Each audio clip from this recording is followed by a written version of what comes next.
Hindi na makakapagtago pa sa kamay ng batas ang isang lolo na suspek sa paulit-ulit ang panggagahasa sa sarili nitong apo matapos na maaresto sa bayan ng Alacapan, Cagayan nitong ika-6 ng Pebrero. Ayon sa ulat, ang suspek ay isang 67 anyos na lolo na itinuturing na top 3 regional most wanted person matapos na maharap sa 105 bilang ng kasong rape at sexual assault at 3 bilang ng acts of lasciviousness kung saan mismong menor de edad na apo nito ang kanyang biktima.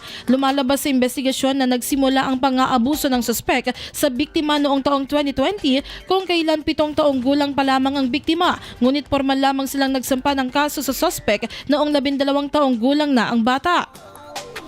Ayon din sa pagsisiyasat, tanging ang biktima at ang suspek at ang lola nito ang nakatira sa kanilang bahay dahil ang magulang ng mga bata ay mayroon na rin kanya-kanyang pamilya at nagtatrabaho sa ibang lugar. Dahil sa takot sa posibleng gawin ng suspek sa biktima, hindi nito nagawang magsumbong kaagad at umabot pa ng 5 taon bago nito sinabi ang pang-aabuso ng kanyang sariling lolo sa kanya.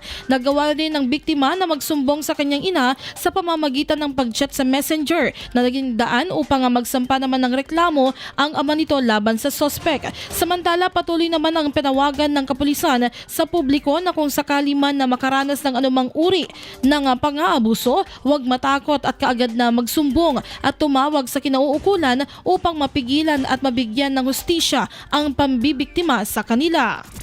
IFM News.